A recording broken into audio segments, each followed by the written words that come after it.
So you can't sit this next election out. The country can be better. I'm very hopeful that we've only scratched the surface of potential in the country, but it's going to mean that every citizen steps up to the plate now and gets out there to vote. It's not a time for complacency or I'll sit this one out and see what the next one. If we don't get this next election right, who knows, there may not even be one after that.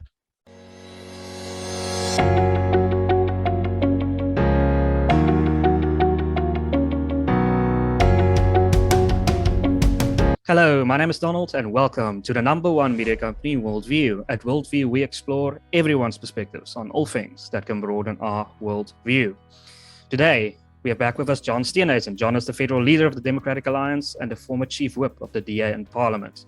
He is also the spokesperson for the good side of the ANC. John, welcome. It's great to see you. Very well, thank you. I must say that I've never been called spokesperson for the good side of the ANC, but that's a new one. John, why do you think Ramaphosa has decided to fight this report rather than resigning? Well, I think he's chosen to fight because he's been convinced by those people around him who rely on him for their positions and their patronage to be able to survive going forward, that they are able to sustain themselves in their positions and not to hand their party straight over to the Mabuzas of the world. I also think it's a terrible way for somebody to end their presidency, and I think it would be odd if someone didn't try and fight as hard as they could against it. We saw similar fightbacks by people like Jacob Zuma, Richard Nixon, and many, many others. But I mean, what is the long-term plan? Is the plan to stay president of the ANC and then to anoint a successor, not go through the ANC elective conference, like, for example, Ronald Lamola?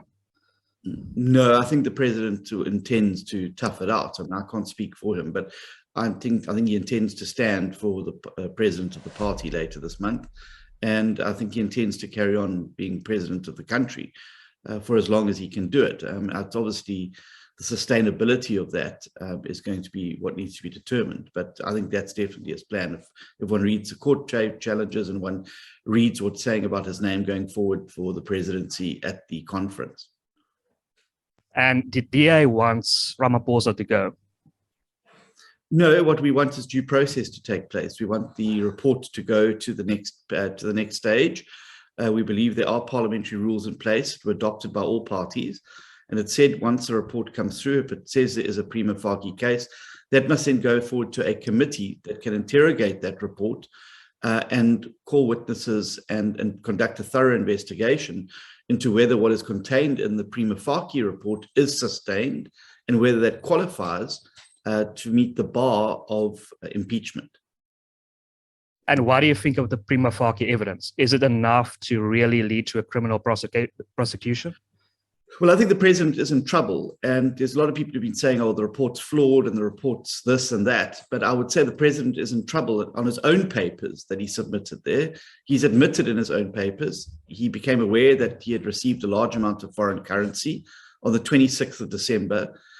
Up until the 9th of February the following year, that was in a couch in his private residence, not being banked. And I think he's very clearly admitted a violation of the exchange controls there. The second problem the president has with the report is the use of the Presidential Protection Unit to pursue debts that were due to his private business operations.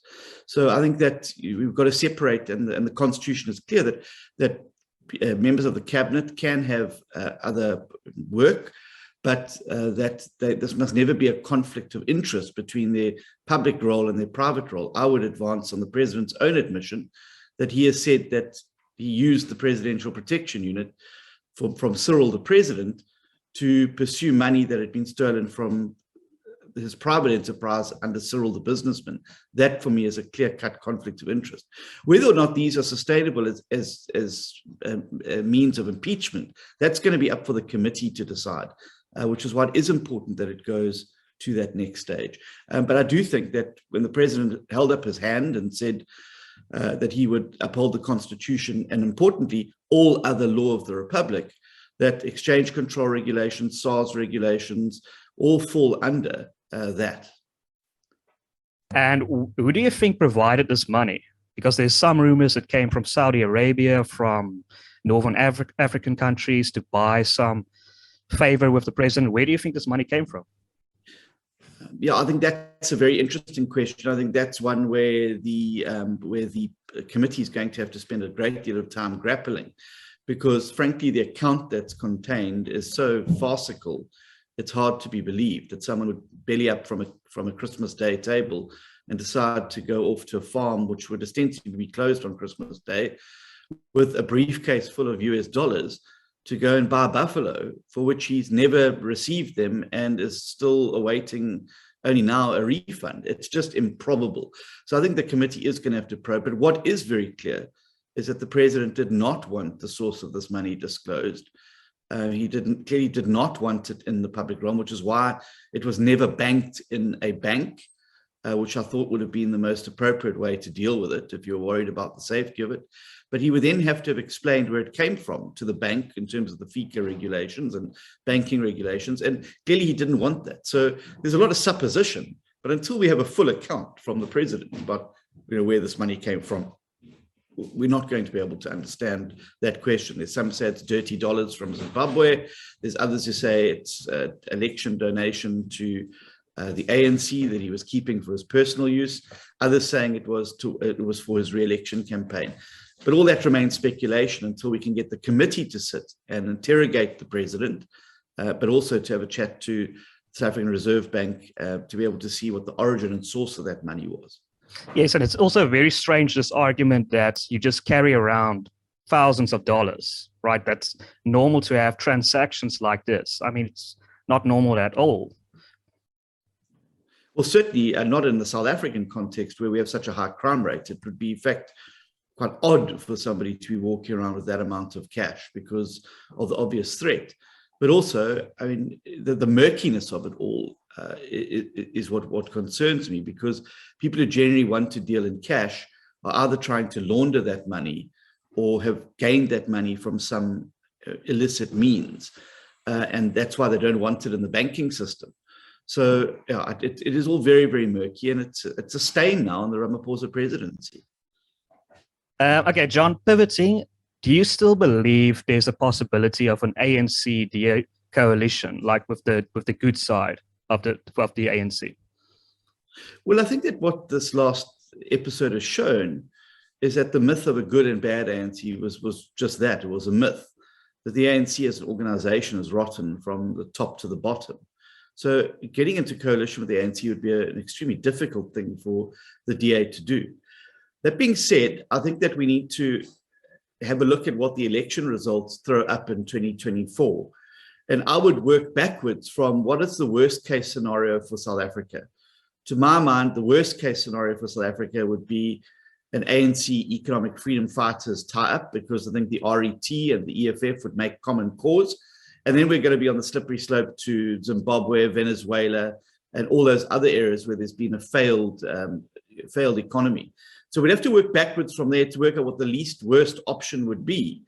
But we will always do any coalition, as we've shown very clearly in this round of coalitions, on the basis of principle, non-racialism, respect for the rule of law and the Constitution, a market economy, and a building of a capable state free of cadre deployment. These are the important principles which we would form the basis of a coalition. So I think it's going to be very important. My job for the next 18 months or sooner, if we get our way with an early election, is to make sure that the DA gets a massive pile of chips on the table. So when that high stakes poker game happens, that we're able to make sure that those values and principles are sustained at the center, the rational center, to keep the radical left and out of the union buildings.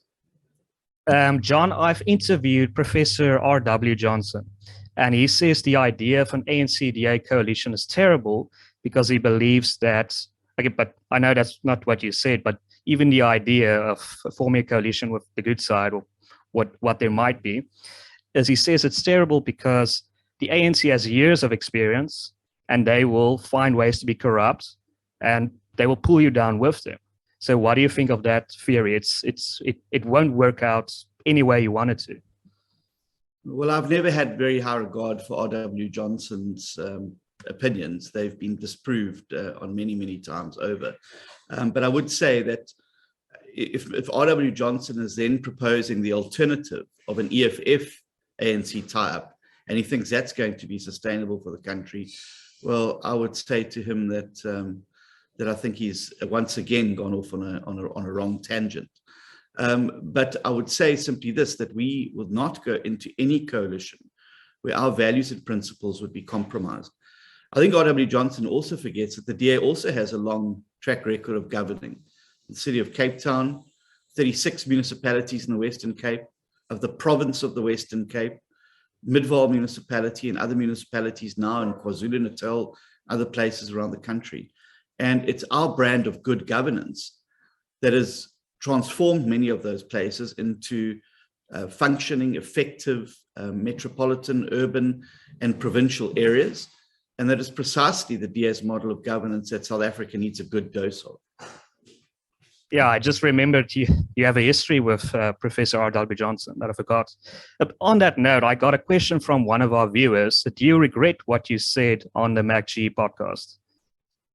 I can't believe we're still going on about this. Really, I mean, we're in the midst of a crisis in South Africa, and this is what people are still obsessing about. No, I don't. I mean, maybe I could have phrased it differently. It was a comedy podcast, which needed to be seen in the context of which it was made. I think that everybody, I think there was a major overreaction to it.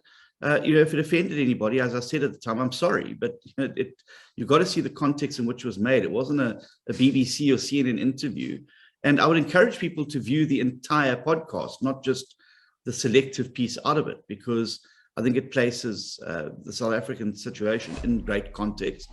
And it speaks to an audience that people like R.W. Johnson and others complain relentlessly the DA doesn't speak to, young Black South Africans. There are over 1 million subscribers to that podcast. It's an audience that the DA has never spoken to before. And when you go onto platforms like that, you've got to be able to be relatable to the platform. And I wouldn't make a joke like that on your platform because it wouldn't be appropriate. But I would encourage people to watch the entire MacG podcast and then make up their mind about the context in which the comment was made. Yes, personally, I don't care. I just wanted to slip a viewer question in there. John, I've spoken to Dr. Peter. Who was it from? R.W. Johnson? Perhaps. John, I've spoken to Dr. Peter Groenewald, and he thinks the most likely outcome that nobody's really talking about in 2024 is an ANC IFP coalition. What do you think of that? Well, again, it's going to come down to how far the ANC slips below the 50% model, which is why it is important that they're given a proper bloody nose, and they need to be in the low 40s. If they're in the low 40s, a party like the IFP is not going to help them. They're going to have to look around further. I think the IFP only got around 5%, 4 to 5% of the vote, if I remember correctly, and I'm subject to correction on that, which isn't going to be enough to get the ANC above the line if they drop to 42, 43, which is what many analysts are predicting. With a Cyril exit, that could plummet into the high 30s. So I think that I say it's premature. I used the example the other day of that great song, The Gambler. So you don't count your money while you're sitting at the table. There'll be time enough for counting when the dealing's done. The dealing's going to be done in 2024, and we must be ready to be able to participate in that, say that high stakes poker game to be able to decide the future of the country. But as I say, I work backwards from the thesis that the worst possible outcome for South Africa is an EFF ANC tie-up, because we will advance to a failed state within a very, very short space of time. But it's interesting. So you really think there's a possibility that there could be an IFP ANC coalition, because the two seems ideologically polar opposites? Well, they have been in coalition before in KwaZulu-Natal, if you may recall. They ran a provincial government together for a number of years. But I have been very heartened by the IFP of late, because they have indicated very clearly, we've had a number of bilaterals with them, that they wish to cooperate with us and the opposition, which is why they're in government with us in Johannesburg and Ekurhuleni, and we are in government with them in a number of places in KwaZulu-Natal, where we're helping them to have a majority to keep the ANC EFF out in those municipalities. And I think they're advancing well. And I think there's been a solid maturing of the relationship between the opposition parties and the IFP. And I think they realize that the ANC are toxic for the future of the country. But as I said, I'm not the leader of the IFP. It's a decision that they and their supporters are going to have to make when those chips fall in the 24 election. John, it seems like you and the IFP, or the Democratic Alliance and the IFP, you're fighting together against the ANC and KZN. What is that relationship like? Well, I think it's going very well. I mean, it's not without its hiccups, but any coalition has those frustrations and speed bumps. But I think by and large, there's a shared understanding that if we want to save South Africa, we've got to, in many, many more areas of contestation, keep the ANC EFF out of power and out of the buildings because of the damage that they can do. And I think it's that understanding which has brought the parties together to cooperate and work there. And as I said, the IFP are working incredibly well with us in Johannesburg and Ekurhuleni, the MMCs doing great work.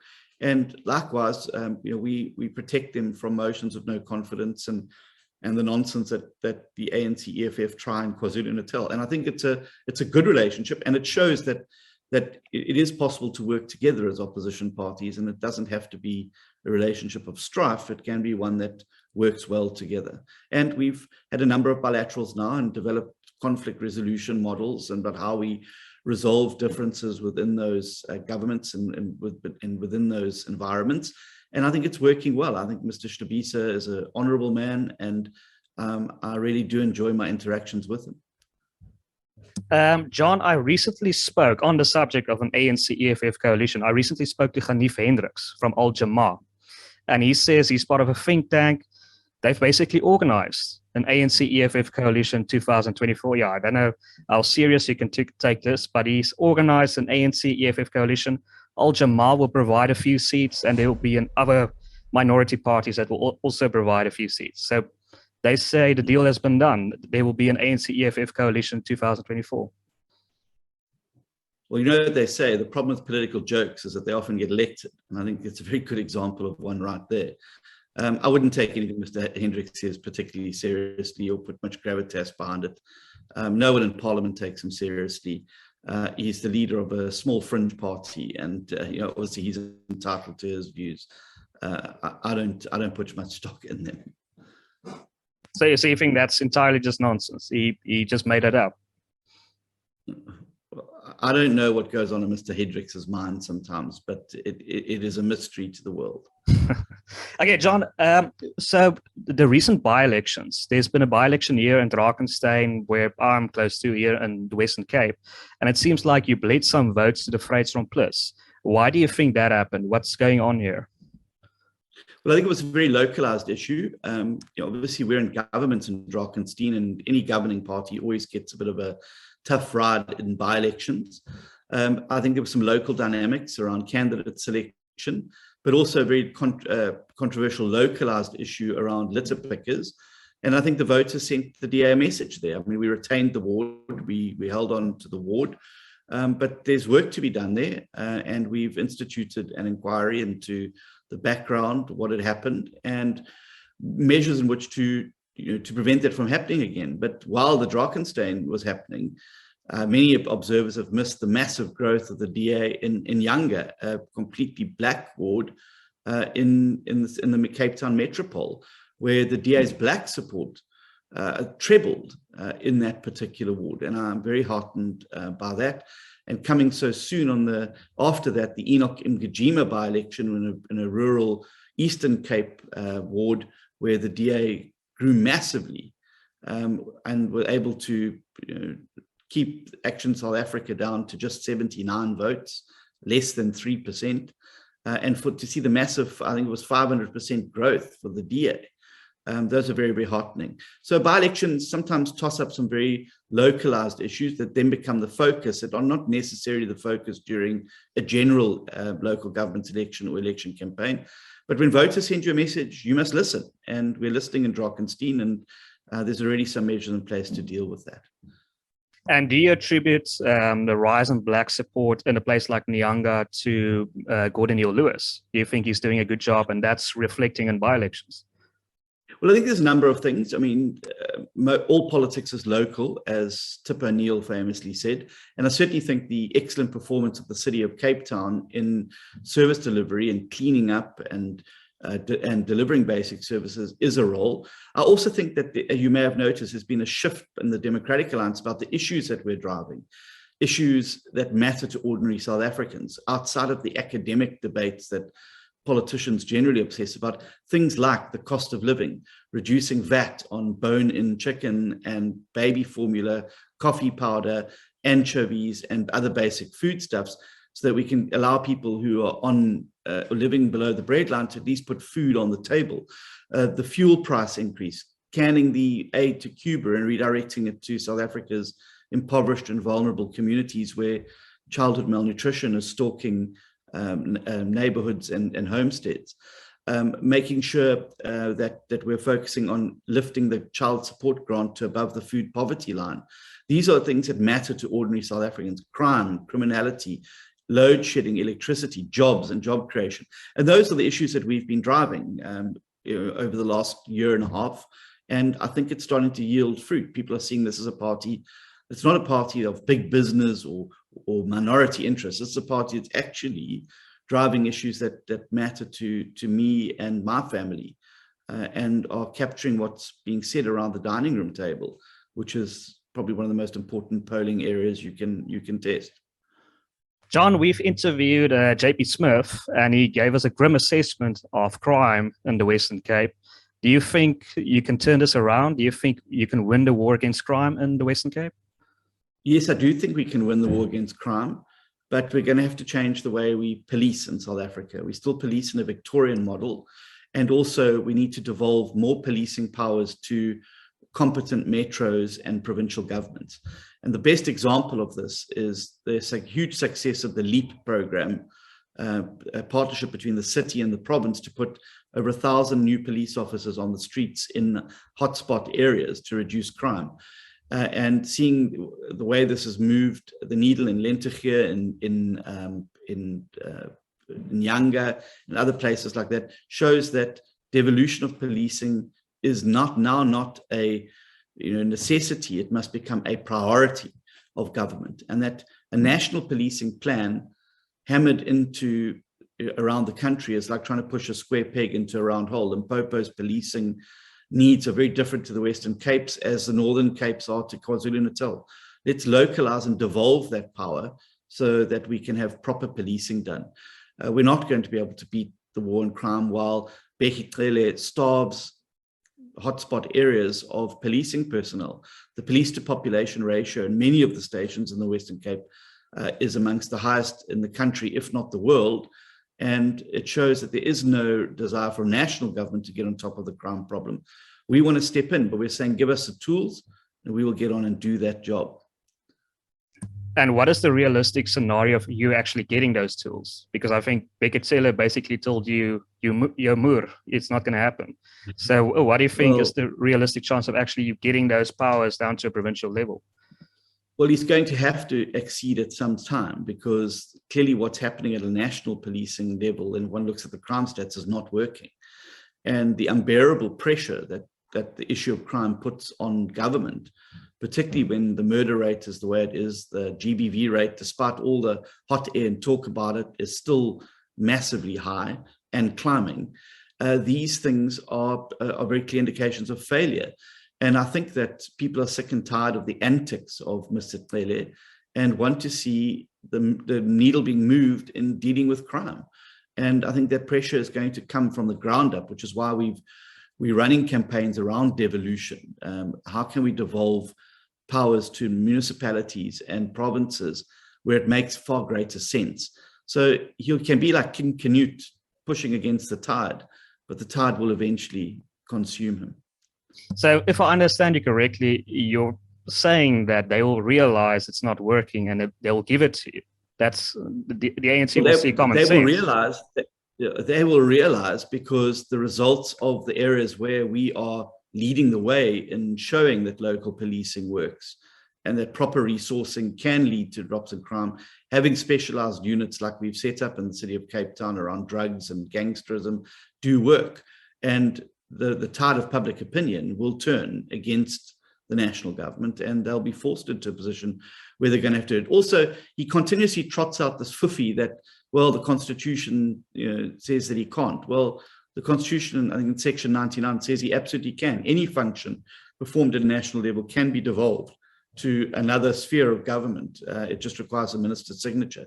So there's no need for a constitutional amendment or anything like that. There can be a assignation of those powers to a competent metro or to a competent province.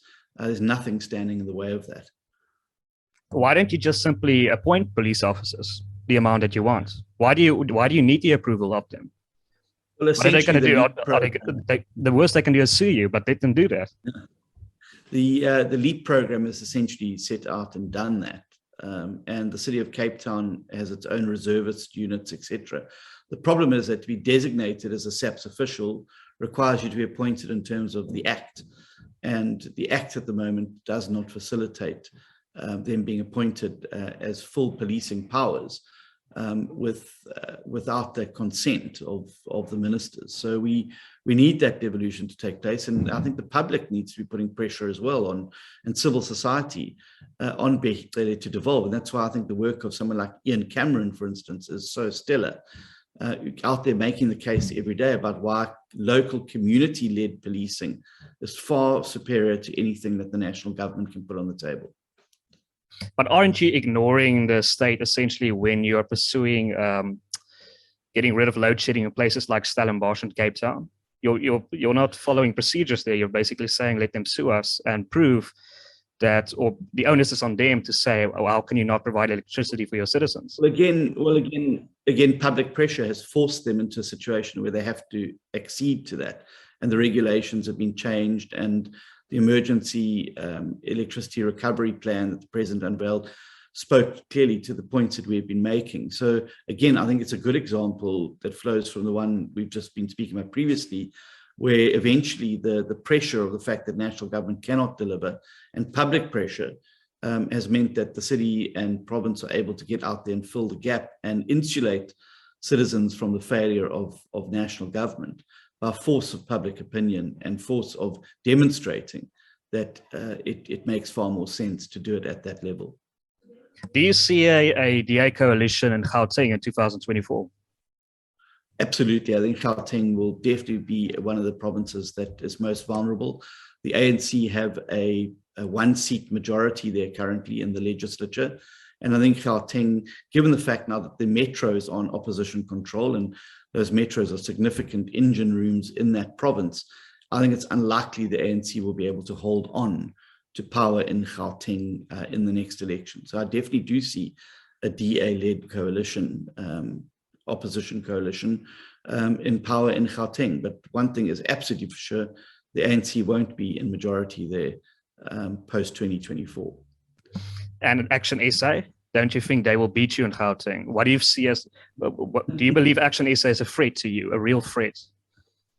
Well, they're a threat when they go out and try and be in opposition to the opposition, which is sadly what a lot of their focus is on. I think they spend 90% of their time focusing on the DA and 10% of their time focusing on the ANC. And I think they're missing a trick there, because the job of opposition parties now is to go and hunt for as many votes as possible.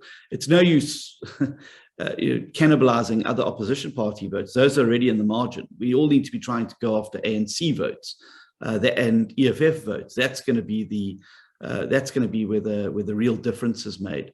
So yes, when they spend resources opening up a front, with us, I think it's unhelpful. I think it's unhelpful when they continuously attack us publicly, because I think people want to see opposition parties working together in a mature way going forward. So I do think that, yes, it is a problem. But I mean, we command significantly more support than they do in the Gauteng. This notion that they will be the leading party, I think, is fanciful. If one looks at where their support is currently, I think that'll probably be reflected in the provincial demographic. But the notion that they'll overtake the DA in Gauteng, I think, is not borne out by certainly the polling or the statistics on the ground. John, I've spoken to a political analyst, and perhaps it's better I don't name him, but he says that the reason the two of you are fighting Democratic Alliance and ActionSA is because you have the same funders. And obviously funders are going to think, okay, but why do I need to give money to the DA if I can just give it to ActionSA? So is that true? Is there a funding issue here that you're fighting over really in public? No, not necessarily. I think that the competition is amongst voters. That's the only capital that matters. I'm very comfortable with our fundraising. And I think if you look at the last quarter report, we've out-fundraised all of the other parties significantly. I don't think it's a fight of that. I think it's about a fight about the future of the country. And my point is simply, we don't need an opposition to the opposition. We need a united opposition to the ANC. John, do you trust the IEC? Because I think there's sort of an elephant in the room. Everyone talks about defeating the ANC, but I mean, if you can't trust the IEC, what do we do then in 2024? No, look, I'm concerned about the capacity of the IEC. I think there's some good people in the IEC. I think they want to do their best. They're significantly constrained from a funding perspective, but also from an organizational viewpoint. I think that the IEC does need to up their game. You have one job as an organization, and that's to run free and fair elections. If you can't get that right, well, then I think people will ask, well, why do you exist? So they need to, I think, focus on embracing technology more. I think they need to focus on governance within the IEC. And I think they need to focus on improving relationships with political parties and the like. But is there maliciousness by the IEC to manipulate elections? I don't think we've reached that stage yet. But I do think that, like many other institutions in South Africa, it's suffering from the trifecta of underfunding, in some instances, cadre deployment, in other instances, just a lack of institutional capacity to be able to deal with what needs to be done. Well, we've interviewed Terry Tselane, the former deputy head of the IEC, and he says he was essentially fired by Gwede Mantashe and Jesse Duarte because he refused to bend the rules. Well, I think that shows you then that the institution has not yet then delved into making those types of calls and decisions. I think that, I think it's going to be very important. Doesn't it prove the opposite? He was fired because he refused to bend the rules. I think that the people, if I look at the people that are there at the IEC now, as I said, I think that by and large, the people are honorable and want to do a good job. And I'm comfortable with that at this stage. I think that we keep a very close eye on the IEC through the NPLC, the National Party Liaison Committee, and provincial party liaison committees. And I've had engagements with the IEC's commissioners, and I've heard the constraints that they're working under, and I have an appreciation for them. Are they out there to throw elections? I don't believe that is the case. But where things may end up swinging in the favor of the governing party is where you have systems failure. And that's what we have to try and prevent by making sure they're capacitated and resourced to be able to do their job. John, you're running for a second term as the federal leader of the Democratic Alliance, I believe. Why are you the best person for the job? The elevator pitch. Pardon? Elevator pitch. Well, because I think that I've been able to take a party that its leadership had walked out, its banner had been thrown to the ground, and turned it around into an electoral force again, where there's no future for the country or future in opposition parties that doesn't involve the DA. We're back to winning ways. We're winning by-elections. We're up in the polls. And I think we're going to have a good election in this next election. I think South Africa is better off with the DA. I'd like to lead the party into the next election to complete this journey of picking up the party and pushing it forward and turning it from the terrible situation it found itself in 2019 into the premier electoral force of the opposition in South Africa. And do you believe, is all the positions in the Democratic Alliance up for grabs now, or up for re-elections, like the chairman, all those positions? Yes, we are a party that practices internal democracy, unlike some of the other parties in South Africa who have self-appointed presidents and who've never ever faced a Congress or been elected in their life. So every 3 years, every position in the party, from provincial leaders all the way up to the federal leader, become available. And I know where your next question is going. And yes, I do support Helen Zille for a second term as the chairperson of the federal executive. I think she's done an excellent job. And as a party preparing for local, for government in more places, you'd be absolutely crazy not to have South Africa's most successful premier with her feet under the table. Like every politician, myself included, there are weak spots and blind spots. But I think that when you assess somebody, you've got to understand and see them as a whole. And I think with Helen, like most of us, we hope that the negatives are far outweighed by the massive positives that someone like her brings to the DA in terms of our organizational structures and our organizational management. Okay. Well, yeah, you preempted my question. And for some reason, I went into the dark. I don't know what's going on here. Perhaps also load shedding this side. You can still hear my voice. John, pivoting to the subject of Cape Independence, I understand the DA's position, the leadership of the DA's position on Cape Independence, and I have sympathy for it. But for example, are there certain conditions on which you would reconsider your position? Because I think a lot of people support the idea because they're terrified. They don't see hope in South Africa in 2024. So are there, for example, conditions like a national blackout or an ANC EFF coalition that you would say, well, originally we didn't like this idea, but now we have to reconsider it? Look, I think all positions devolve and evolve eventually. We believe, however, that the low-hanging fruit now that we should be going for is devolution, because we think we can prevent that type of collapse through a devolution of the powers to places. And then I think that what we absolutely need to do is to understand that there's no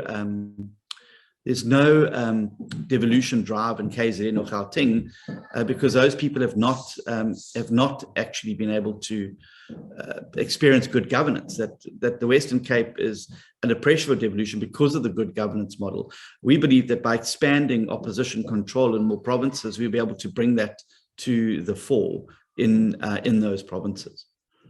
How do you know there's not a drive for independence outside of the Western Cape? Have you done internal polling on this? No, we haven't done polling on it, but you don't see KZN exit or GP exit campaigns or pressure groups being formed like you have in the Western Cape, which I think is a good indicator. Yeah, perhaps you need to speak to people like Frans Cronje from the Social Research Foundation. I've spoken to Frans Cronje and I've seen his polling, but as I said, there's still an absence for pressure groups and the drive that you're seeing in the Western Cape. Yeah, so the people want it, but they just need the pressure groups. Well, yeah, well, I think that particularly in places like KwaZulu-Natal, where you have a high degree of Zulu nationalism, for instance, there's a desire there. And John, I think you proposed a referendum legislation, or you promised to initiate a referendum in the Western Cape. Is that still in the works? No, what we said we'd do is put into Parliament a bill that would allow for provincial referenda to take place, and that is underway. We believe it is important. It is provided for already in the Constitution. There's just no enabling legislation which sets it out. And why hasn't it passed yet in Parliament? Why is it taking so long? Sorry, I missed that there. Sorry. Why is it taking so long? Why hasn't it passed in Parliament? Well, it's a private member's bill, so it had to go out for public comment, and then it will be obviously moved through the various committee stages. We received a number of comments back from it after it was gazetted, and have been made some amendments as a result of those, and we'll obviously resubmit.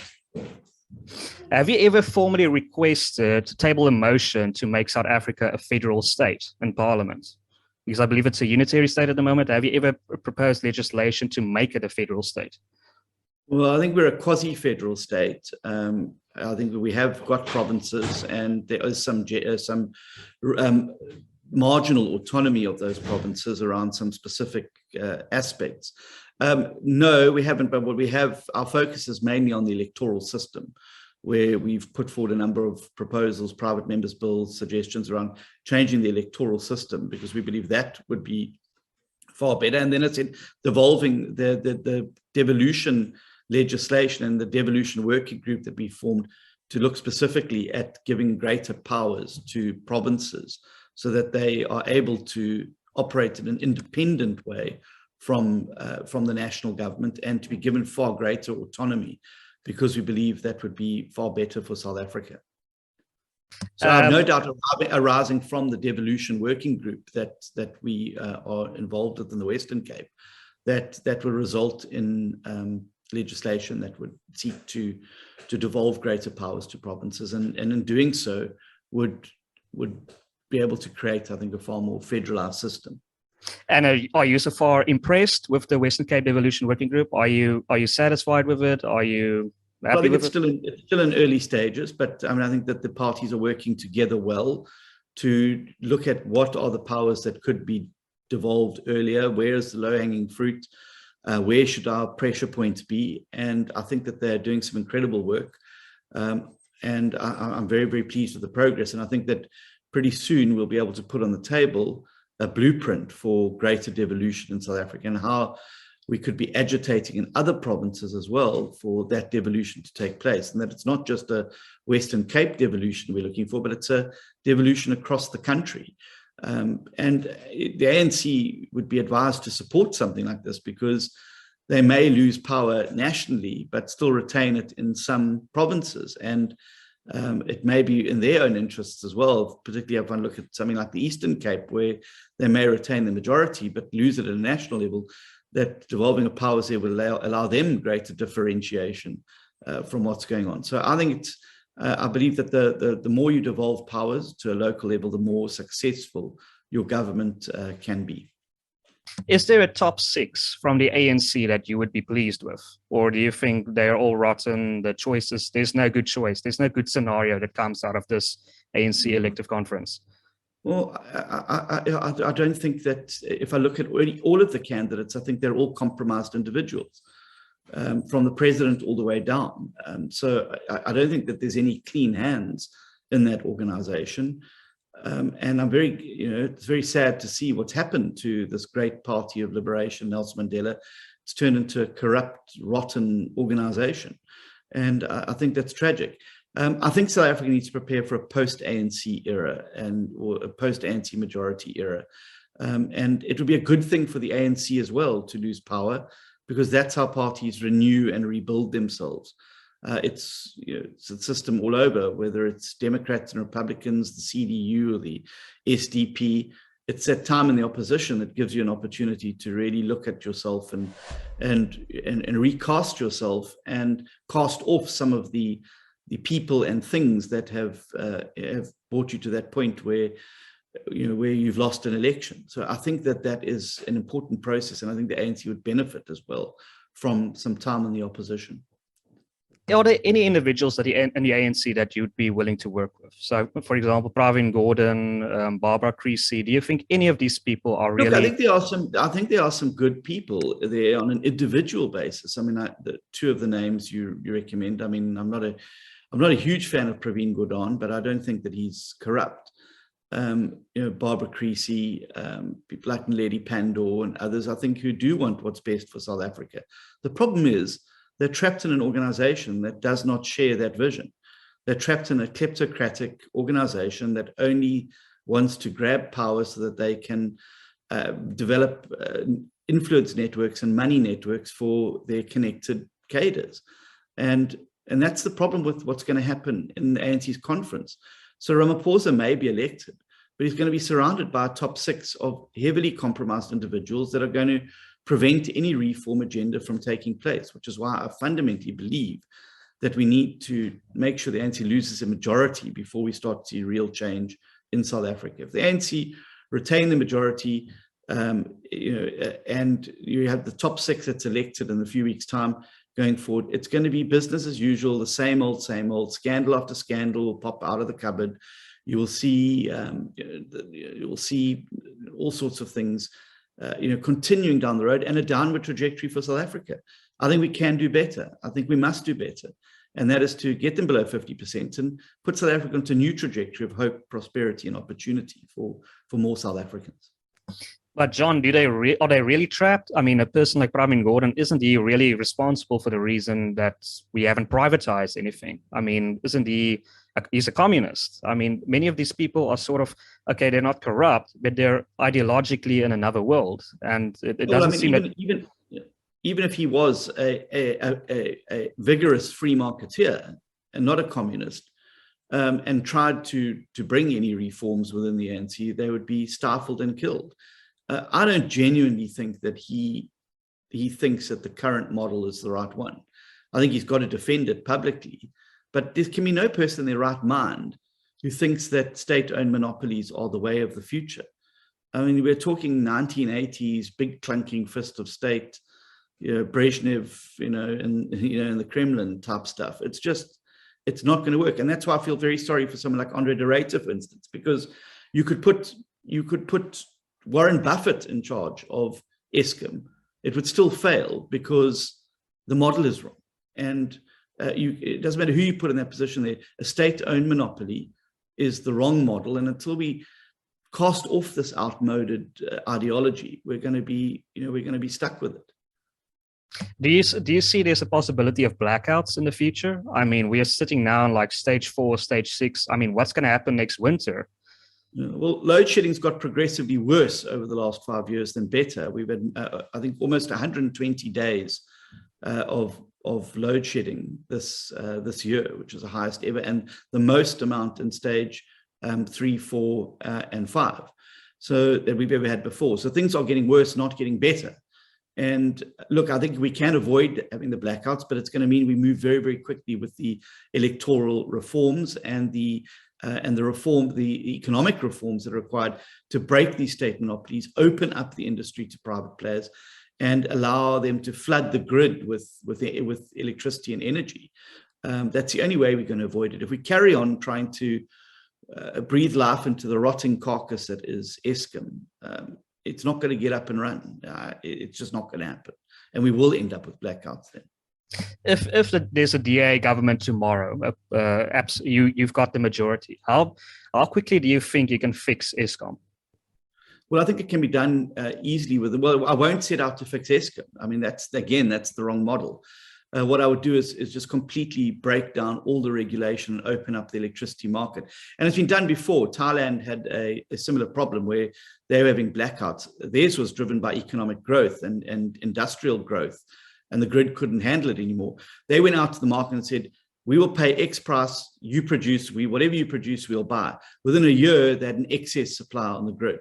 So it shows you it can be done in a relatively short space of time. But it just requires that ideological leap of faith to be able to put faith in the market to find solutions for problems that the state cannot solve. Well, thank you, John. This has been very interesting. Is there any message that you'd like to leave our viewers before we conclude? Well, I'm being very careful not to make any jokes. But look, I think that it's important that people understand the high stakes that are facing South Africa in this next election. And there's not a luxury now to say, well, I'm not interested in politics. Politics is very interested in you and every aspect of your life, from the electricity you have in your home, to the water that you put on in the morning, to the road you drive to school, to the price of the petrol that goes into the tank, and whether you have a job or not, or whether you're able to feed your family. That is politics. So you can't sit this next election out. The country can be better. I'm very hopeful that we've only scratched the surface of potential in the country, but it's going to mean that every citizen steps up to the plate now and gets out there to vote. It's not a time for complacency or I'll sit this one out and see what the next one. If we don't get this next election right, who knows, there may not even be one after that. Well, thank you, John. This has been awesome. And yeah, you grinned a few times, so perhaps people hopefully won't think you're racist. I better be careful not to smirk. So you must wear a mask full time. So yeah, thank you so much for your time, and good luck. I really don't envy your job. And sorry, this has been very weird. Now I'm so in the dark, but it's probably load shedding. But good luck. Good. Thank you so much, and thanks for the opportunity, and thanks to the viewers that have taken the time to watch this. I really appreciate it. Thank you. Well, there we go, ladies and gentlemen. A very interesting conversation with John Steenhuisen. If you liked it, please help us by liking this video, sharing it as widely as possible, and subscribing to our channel. You can also write to us at info@worldview world-view.co. Write to us there if you have any plans, if you want to help us via sponsoring or get involved with WorldView. By all means, we want to hear from you. My name is Donald. You've been watching WorldView.